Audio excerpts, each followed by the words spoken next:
우리를 시험에 들게 하지 마시옵고 다만 악에서 구하소서. 나라와 근세와 영광이 아버지께 영원히 있사옵나이다. 아멘.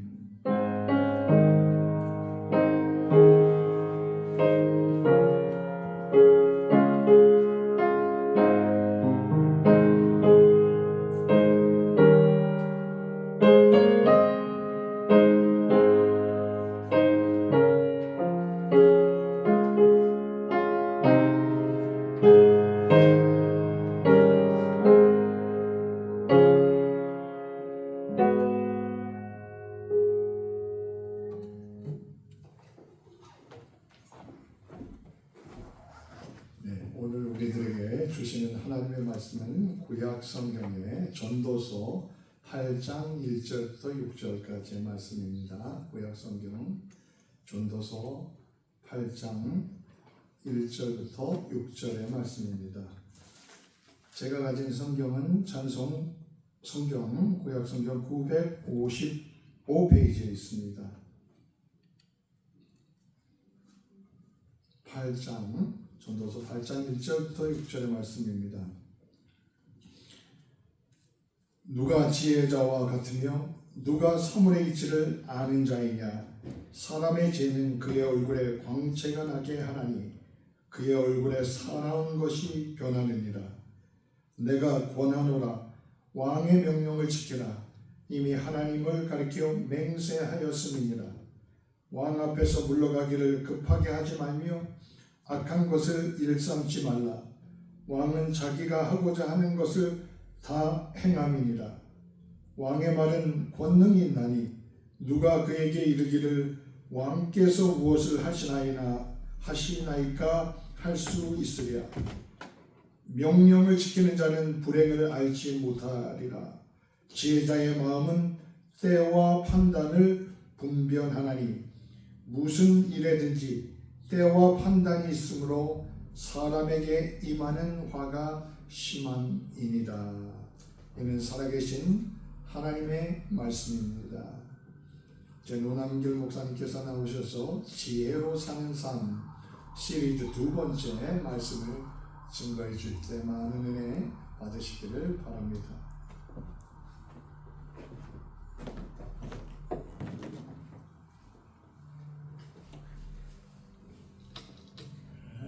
우리들은 지금 정보화 시대를 살아가고 있습니다. 그렇죠? 오늘 이 시대를 살아가면서 이 시대를 정보화 시대, 혹 인터넷 시대라고 말합니다. 또 로봇이 활동하는 시대다. 그러니까 지식과 정보가 넘쳐난 홍수의 시대다. 그렇게 말을 합니다. 그런데 우리가 분명히 알 것은 지식과 정보가 넘쳐나지만은 우리의 지혜로 과연 넘쳐나는가 한번 생각해 보십시다. 지혜는 오히려 점점 더 부족해가는 그런 시대가 아닌가 모르겠습니다. 그렇다면 이 시대에서 사는 우리들은 과연 어떻게 살아야 보람된 삶들을 살아갈 수 있을까? 어떻게 하면 지혜로운 사람들을 살아갈 수 있을까? 우리 한번 생각해 보십시다. 구약 잠언 9장 10절에 이렇게 말씀합니다. 여호와를 경외하는 것이 지혜의 근본이요 거룩하신 자를 아는 것이 명철이니라. 그러니까 우리들이 하나님을 경외하는 이것이 바로 지혜다 이렇게 말씀하고 있습니다. 왜 하나님 경외하는 것이 지혜라고 말을 하고 있을까요? 한마디로 우리 하나님은 우리 인간보다 훨씬 더 월등하기 때문에 그렇습니다. 인간이 가지고 있는 모든 능력을 초월하신 분이 바로 우리 하나님이십니다. 그리고 우리 인간의 이생이 끝난 그 지점부터 인간은 거기서 끝나버리지만은 하나님의 능력은 더 힘있게 나타나는 것이다. 그겁니다. 다시 말해서 우리의 생각을 비우지 않고 내 생각, 내 판단, 내 주장만으로 가ച്ചാ했다면 절대로 내 신앙은 자랄 수가 없다. 내 주장, 내 판단을 비워야만이 우리 신앙은 자랄 수가 있다라는 것입니다.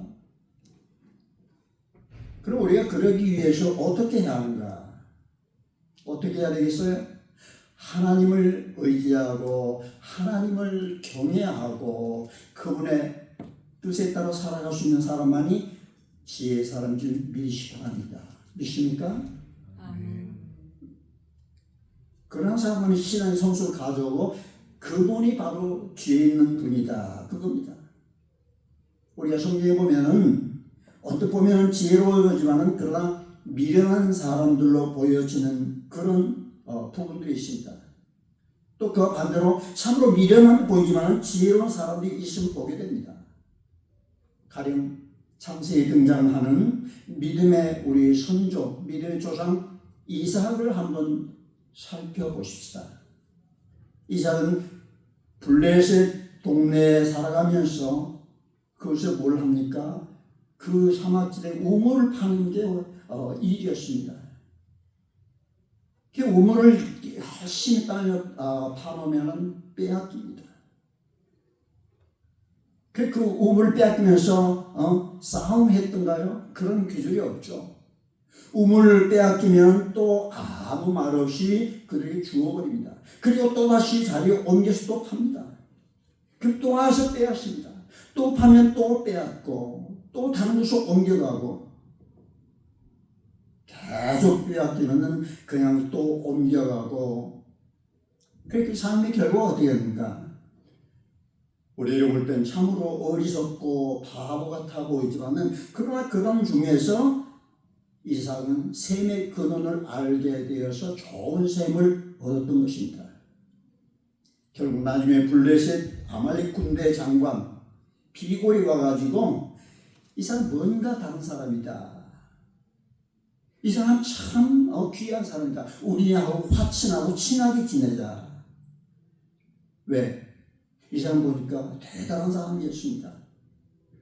처음에는 이삭을 볼 때 별 볼일 없는 사람으로 봤지만 나중에 보니까 여호와 하나님이 함께하는 자다. 그런 사실을 알았습니다. 그들은 하나님이 두려워서 결국 두려운 마음으로 이삭과 화친하고 같이 보니까 참 좋은 관계를 맺고 살아가는 걸 볼 수가 있습니다. 여러분, 우리 인간적인 생각이나 인간인 잠귀에 의지해서 세상 살아가려 하지 마시고 항상 하나님 편을 쓰시고 하나님이 원하시는 하나님 중심적인 선택만 하시고 살아가시를 주님으로 간절히 부탁을 드립니다. 그것이 바로 지혜라는 것입니다. 그래 만일에 이런 지혜가 부족하더라는 하나님께 지혜 달라고 간절히 구하시기 바랍니다. 여러분 우리에게 있어서 가장 문제는 뭘까요? 뭐죠? 하나님께 전혀 지혜를 구하지 않는 것이 바로 문제입니다.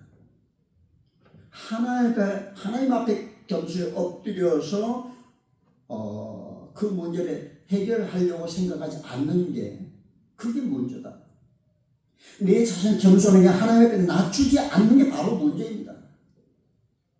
자, 우리가 이 아침에 하나님 앞에 나왔는데 하나님 말씀 듣는데 우리가 어떻게 하면 지혜를 구하고 또 어떤 사람이 지혜자라고 말할 수 있을까? 저는 이 본문에서 세 가지를 생각해 봤습니다. 첫째는 먼저 우선 지혜자는 얼굴이 빛이 나는 사람이다. 우리 한번 같이 한번 고백해 볼까요? 지혜자는 얼굴이 빛난다. 같이 시작. 지혜자는 얼굴이 예, 지혜자는 얼굴이 빛난다. 우리 본문 1절 한번 보십시다. 성경 완전히 펴놓고 제가 말씀드린 성경 꼭 펴고 같이 이렇게 읽어가면서 1절 누가 지혜자 같으며 누가 사물의 이치를 아는 자이냐 사람 지혜는 그의 얼굴에 광채가 나게 하나니 그 얼굴에 사는 것이 변하느니라. 이 말씀에 어떤 사람이 지혜자라고요? 얼굴이 어떤 사람? 얼굴이 빛나는 사람. 지혜 있는 사람은 얼굴이 빛난다 그겁니다. 우리가 잠언 15장 13절에 보시면은 마음의 즐거움은 얼굴에 빛나게 하여도 마음의 근심은 심령을 상하게 하느니라. 마음의 즐거움은 얼굴이 어떻게 한다? 어떻게 된다? 빛나게 한다. 그렇게 얼굴이 빛나는 사람은 마음의 즐거움까지 참으로 즐거움 누리면서 살아가는 것입니다.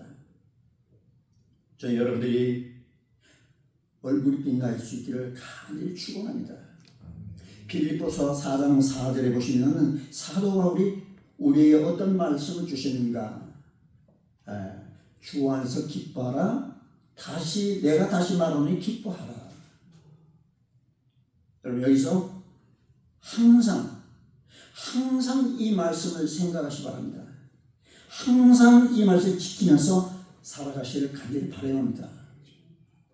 여러분들 항상 기뻐하는 가운데 여러분들 얼굴이 빛나고 여러분의 소원이 이루어지기를 주님의 이름으로 간절히 축복합니다. 혹 그런 분이 있을 거예요. 목사님, 내가 지금 기뻐하기 싫어서 기뻐하지 않는 사람인 것 같아요. 나도 기뻐하고 싶지만 내 상황과 형편이 많이 아닌데 목사님 그런 소리는 하지 마세요. 여러분 내 상황과 내 환경을 바라볼 때는 늘 걱정과 근심과 염려만 자꾸만 앞서게 되어져 있습니다. 근데 우리가 분명히 알 것은 똑같은 입장이라도 어떤 사람은 불평, 불만 그것만 보고서 얼굴을 찌푸리면서 인상 찌푸리고 살지만은 그러나 어떤 사람은 이런 가운데도 어두운 저편에 빛이 있다. 그 바라보면서 소망 가운데 더 좋아질 날 기다리면서 기뻐하는 자가 있더라 그겁니다. 여러분들이 어둠을 울려가고 새로운 삶들만이 가득하시를 간절히 바랍니다. 여러분들이 하루하루 살기 얼마나 힘이 드십니까? 물가는 하늘 높은 줄 모르고 자꾸 치솟죠. 우리 가정 유틸리티, 전기세, 수도세도 염치 없이 자꾸만 올라가지 않습니까? 얼마나 힘든가요? 그러나 이 힘들고 어두운 밤은 물러가고 분명히 새벽은 올 것이다. 바로 이게 하나님의 원리라고 말씀드리겠습니다. 아무리 내가 힘든 형편 가운데 있다 할지라도 지금 현재와는 나에게 주어질 더 큰 형통의 축복 그것을 바라보면서 하나님 앞에서 기뻐하면서 사시기 바랍니다. 오늘 말씀 보니까 하나님 믿음 가진 사람은 어떠한 환경과 어떠한 고난이 온다 하더라도 그 얼굴에 광채가 난다는 사실을 말씀하고 있습니다. 여러분 내 얼굴에 광채가 나는 사람은 나만 광채가 나는 게 아니라 내 주변에 있는 사람에게 힘과 용기를 주는 것입니다. 왠지 모르게 그 사람 앞에만 가면은 내 무거운 마음이 가벼워지고 내 무거운 짐이 가벼워지는 것입니다. 근데 어떤 사람 옆에 가면은 그냥 내 마음이 우중충하고 그 사람 옆에만 있어도 내 마음 무거워지고 괜히 그 사람 만나고 싶지 않는데 부정적으로 자꾸 남을 비판하는 사람 옆에 있으면 나도 똑같은 사람이 된다고 그겁니다. 우리 옆 사람하고 같이 인사하십시다. 언제나 기쁨을 주는 사람이 됩시다. 같이 옆 사람 얘기해 주세요. 언제나 기쁨을 주는 사람이 됩시다. 아멘. 우리 교회 가족 모두는 어떤 일을 당하더라도 기쁨의 사람이 되기를 바랍니다. 어떤 사람은 감사깔이 없는데도 감사하면서 살아가는 사람이 있어요. 내게 감사거리 없더라도 나는 감사. 왜? 내 주님이 계시기 때문에 나는 기쁘고 감사하다. 어떤 사람은 감사거리 있음에도 불구하고 불평하며 살아가는 사람이 있습니다. 똑같은 환경임에도 한 사람은 감사, 한 사람은 불평. 근데 우리가 꼭 알아야 할 것은 감사도 전염이 되고 불평, 불만도 전염이 됩니다. 꼭 기억하세요. 감사도 옆 사람에 전염을 주고 불평, 불만도 옆 사람에 전염을 시키는 것입니다. 여러분 성경에서 그런 모습을 볼 수 있지 않습니까? 이 이스라엘 백성들이 이스라엘 백성들이 광야 생활을 거의 끝날 쯤 가나안 땅 가까이 왔을 때 정확하니 가데스 바네아에 이르렀을 때 모세가 12명의 정탐꾼을 이제 보내는 것입니다. 그 12명이 가나안 땅을 탐지하고 와서 보고를 하는데 10명은 어떤 보고를 하니까 야, 거기 도저히 안 됩니다. 그 땅 보니까 그것에는 큰 거인들이 살고 있어서 도저히 우리가 가면 죽습니다. 안 됩니다. 우리가 거기 가면은 그들에게 다 붙잡혀 죽습니다. 근데 그 중에서 여호수아 갈렙만은 뭐라 말합니까? 우리는 하나님을 의지한 사람이니 저들은 우리의 발이요 하나님을 믿는 우리는 기필코 저 땅을 차지하리라. 할렐루야. 바로 이게 신앙입니다. 이게 바로 우리 교인들의 신앙이고 우리들 되어야 할 것입니다. 교회는 민주주의가 아닙니다. 10명은 지금 절대로 안 된다고 했는데 2명은 된다고 말합니다. 우리가 민주주의를 말한다면 10명이 안 된다고 했으니까 안 돼야 합니다. 그게 어떻게 됐습니까? 이 10명의 부정적인 보고를 하니까 이스라엘 백성들이 모두 다 땅을 치면서 온종일 울었다. 하루종일 울었다 그랬습니다. 이제 끝났구나. 이제 안 되는구나. 이게 바로 나쁜 전염이 된 겁니다. 여러분, 불신앙은 참 무서운 전염병입니다. 여러분들이 어려운 시험에 다쳤을 때 스스로 다운되고 포기해버린다면 그 무서운 전염병은 확신되어갑니다. 나 혼자 끝난 게 아닙니다. 내가 시험이 들면은 우리 가족들이 시험 들고, 우리 가족이 시험이 들면 교회가 시험이 들고, 그렇게 저와 여러분은 어떻게 살아야 합니까? 물론 여러분들이 낙심할 때가 분명히 있을 것입니다. 또 낙심할 만한 그런 환경과 상황, 원인이 있을 것입니다. 근데 여러분 명심하고 분명히 알아야 할 사항은 어두우면 어두울수록 그 얼굴은 더욱더 어둡기 마련하고 얼굴이 어두우면 그의 생활도 물론 어두워진다. 그러나 어두울수록 긍정적이고 밝게 살아가면 감사하게 살아가면 더욱더 행복할 줄 믿으실 바랍니다. 교회도 마찬가지예요. 누가 나에게 허링하라 문제 상황 속에 있을 때 조그만 한 일로 다툴 때 하는 말이 나에게 이 교회에 안 나올 거야. 누가 손해볼까요? 마음이 불편해? 교회 안 나오면 어떻게 되겠어요? 그 사람의 삶은 점점점 어려워집니다. 그때 우리가 어떤 문제가 생겼을 때 깊이 생각하십시다. 어려운 상황에 닿았을 때 하나님이 나를 보고 계신데 내가 이 문제를 하나님이 뭐라고 말할까? 나는 어떻게 살아가야 하나 생각하시기 바랍니다. 어려움 속에서 인내하면서 잘 참고 늘 감사한 사람은 하나님께서 잘했다, 충성은 좋아, 칭찬해 주시며 축복해 주시려 믿습니다. 여러분, 미국의 16대 대통령이 누구죠? 미국 16대 대통령? 우리 시민권 시험 볼 때 꼭 물어봅니다. 저도 시민권 시험을 열심히 해서 시민권 그 공부는 100점 맞았는데 난데없이 또 언제 목회생 언제까지 했나, 결혼 언제 했냐, 뭐 사적 일을 물어보는데 얼마나 당황했는지. 아무튼 미국 16대 대통령 에브라함 링컨 대통령 아닙니까? 이제 처음에 에브라함 링컨이 대통령이 되니까 가장 친한 친구가 대통령에 와서 얘기합니다. 자네 보좌관이 필요할 텐데 내가 보좌관 될 만한 훌륭한 똑똑한 사람을 이제 소개할 테니까 꼭 채용해 주기 바라네.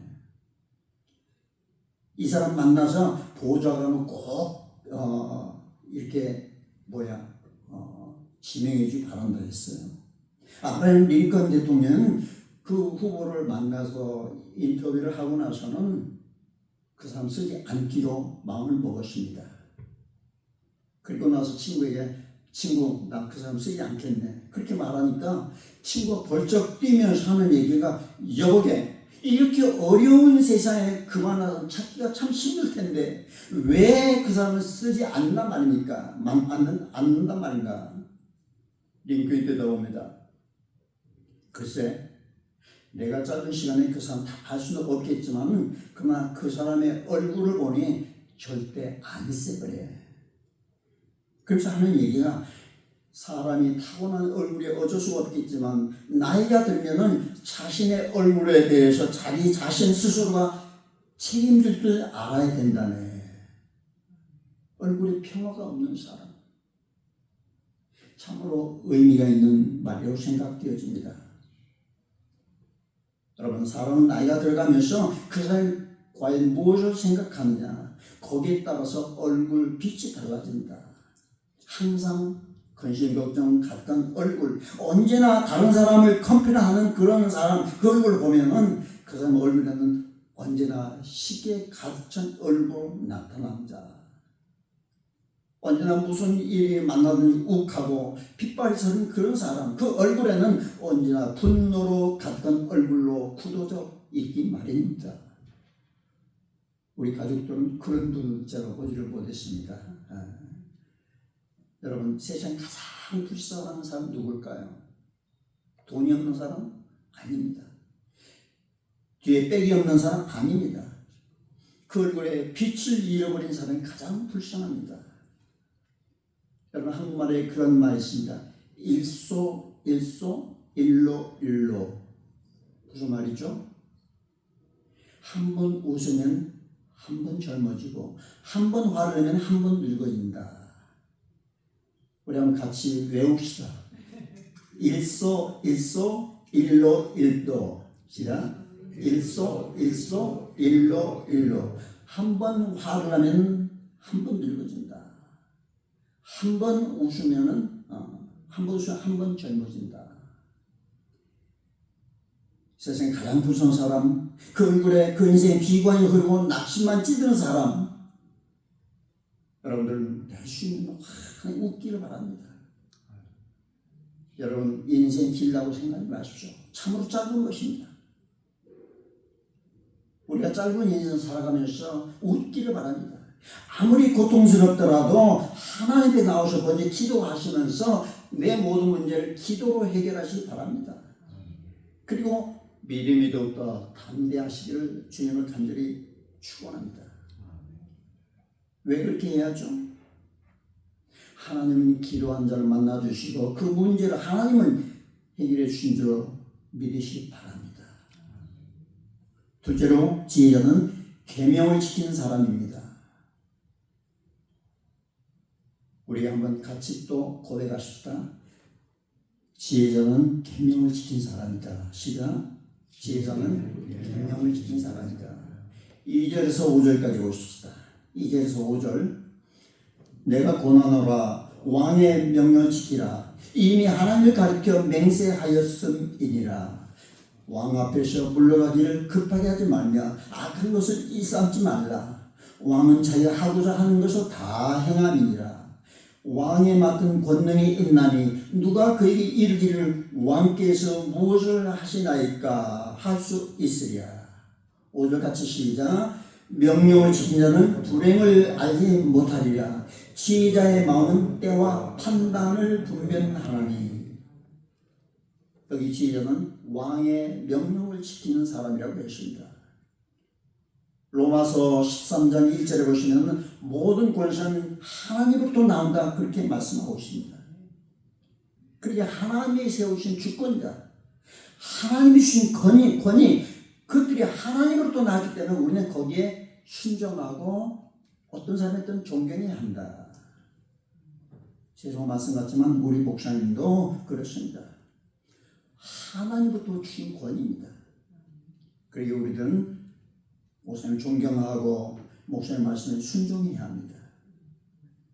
어떻게 순종해요? 물론 목사도 장점과 단점이 있습니다. 허물이 있습니다. 근데 장점은 저 뒤에 두고 허물만 보면서 컴플레인하고 자꾸 내가 불평하면 내 믿음이 자라지 않습니다. 여러분 모두도 마찬가지예요. 역시 하나님 권위 안에서 세워주셨기 때문에 서로 존경하고 아껴주고 사랑하는 하나님의 백성님 믿으시기 바랍니다. 여러분, 지혜자가 누굽니까? 하나님의 계명, 말씀을 잘 지키는 사람이다.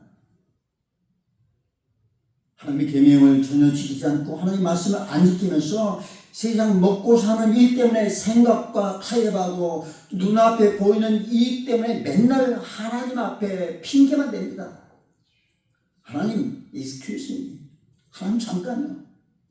자기 혼자 나쁜 짓 다 하고 문제가 생기면 하나님 왜 이러십니까? 교회 아무 컴플레인한 행동, 이게 바로 예수롭지 못한 행동 아닐까요? 여러분, 마태복음 4장 3절에 분명히 마귀가 예수님 앞에 나와서 얘기합니다. 네가 하나님의 아들이라면 이 돌이 떡에 대해서 먹으라. 만약에 이 생각해 봅시다. 예수님 만일에 눈앞에 이익만 생각했다면 예수님이 얼마나 배가 고프시겠어요. 얻는 돌이 되게 해서 먹었을 것입니다. 배부른 후에 하는 말이 어때? 이것 주냐? 그렇게 된다면은 자기 자신을 계속 타협하고 그리고 하나님의 아들됨을 나타낼 수 없는 것이고 그리고 마귀 앞에 항상 굴복해야 하는 것입니다. 여러분, 우리가 하나님을 제대로 믿으려면은 지금은 당장 힘이 들더라도 지금 당장 내가 손해 볼지라도 지금은 당장 나의 고통과 아픔에 따를지라도 하나님 말씀과 계명을 잘 지키면서 순종하실 수 있기를 주님을 간절히 축원합니다. 여러분, 신앙생활 너무 편하게만 하지 마십시오. 제가 여러분 보면서 느낌이 있다면 신앙생활 너무너무 아니라고 편하게 하려고 합니다. 교회 시간 좀 불편하면은 나 교회 이제 결석할 거야. 안 나올 거야. 내가 이 교회에서 그것도 몇십 년 신앙생활 했는데 너희들이 뭐가 돼 나를 몰라주고 날 가지고 이래라 저래라 하는가. 만일에 그런 생활을 그런 신앙을 한다면 옛날에 순교당하고 고난과 참관 시절을 보냈던 사도들이 과연 뭐가 부족해서 그런 고난을 달게 바랐겠습니까? 절대로 아니죠. 여러분, 우리가 하나님을 믿는 사람이라면 하나님이 내 아버지로 삼는 사람이라면 어떤 고난과 어떤 소원의 어떤 고통도 감당할 수가 있는 그 사람이 바로 지혜로운 하나님의 자녀들입니다. 그게 바로 하나님이 인정한 사람입니다. 그런 사람이 지혜로운 사람이에요. 여러분, 우리가 하나님 믿는 자라면은 이런 것들 두려워하지 말아야 합니다. 왜? 마침내 우리 하나님께서 저와 여러분 모두를 승리로 이끄시는 하나님이시를 믿으시기를 바랍니다. 그래서 우리가 이 땅에 힘들게 살았지만 그러나 언젠가 내 짧은 인생 끝나고 나면은 하나님이 내신 신앙 가진 자에게 하늘 놀라운 생명의 멸류관을 선물로 주시기를 믿으시기 바랍니다. 누가복음 17장 34절에 보면은 무릇 자기 목숨을 보존하고자 하는 자는 잃을 것이요 잃는 자는 살리라. 내가 인간적으로 자꾸 뭘 어디로 하는 사람이 잃어버립니다. 그러나 내가 하나님 앞에 내가 하나님 앞에서 모든 걸 희생합니다. 아브라함이 이삭을 바쳤듯이 아니 바친 후에 더 큰 축복을 받았듯이 여러분 신앙이 이와 같이 되기를 간절히 바라옵니다. 마지막으로 지혜자는 때와 시기를 아는 사람입니다. 우리 같이 고백하십시다. 지혜자는 때와 시기를 아는 사람이다. 우리 본문 5절 6절 다시 보십시다. 5절 명령을 지킨 자는 불행을 알지 못하리라. 지혜자의 마음은 때와 판단을 분별하나니 무슨 일이든지 때와 판단이 있으므로 사람이 임하는 화가 심함이니라. 지혜자는 내가 지금 무슨 일을 해야 할 것인지 시기와 때를 분명히 안다. 아무리 지혜가 있는 척해도 때와 장소를 보며 분별할 줄 모르는 사람은 그 사람은 지혜가 아닙니다. 어리석은 사람입니다. 전도서 3장 1절에서 8절까지 보면은 천하의 범사가 기한이 있고 모든 목적이 이를 때가 있다고 말씀하셨습니다. 날 때가 있고 죽을 때가 있고 심을 때가 있고 뽑을 때가 있다. 분명히 말씀합니다. 여러분, 우리는 분명히 때를 놓치지 말아야 합니다. 교회 봉사도 마찬가지예요. 지금 바쁘니까 나중에 하죠. 내가 형편이 나아지면 교회 열심히 봉사했습니다. 내가 가진 게 좀 많아지면 뭔가 하나님께 절실히 바치겠습니다. 근데 그 나중을 누가 보장합니까? 나중은 아무도 보장 못해요. 여러분 주어진 상황이 지금 어느 때 생각하십니까? 우리 한시도 우려하는 때가 없습니다. 아메리카 세월을 허송할 만큼 인생이 그렇게 긴 게 아닙니다.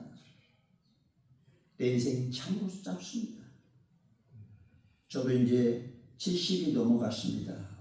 어떻게 다 됐다 보니 넘어갔는데 이제 친구들이 하나 둘씩 갑자기 떠나는 경우가 참 많습니다. 어느 친구는 오늘 내일 만나자 그 다음날 갔더니 휘너를 있는 겁니다. 내 인생 참 짧습니다. 여러분 오늘 아니 지금 무엇을 해야겠습니까? 하나님이 원하시는 그 일이 있다면 과연 그 일이 어떤 일이겠는가? 바로 그 일을 여러분이 할 수 있기를 주님의 이름으로 간절히 축원합니다. 오늘 하나님 뜻을 복종하고 살아가는 사람들이 지혜 있는 사람이다. 믿습니까? 기도합시다. 하나님 감사합니다. 오늘 우리가 하나님 말씀 들었습니다. 하나님의 뜻이 무엇인지 헤아리면서 말씀에 순종하며 하나님의 뜻을 이루면서 살아가게 주시옵소서. 내 인생 길지 않고 짧음을 알고 있습니다. 내 짧은 인생 하나님 앞에 참으로 아름다운 삶이 되도록 저희들의 삶을 주관해 주시옵소서. 예수님 이름으로 간절히 기도드리옵나이다. 아멘.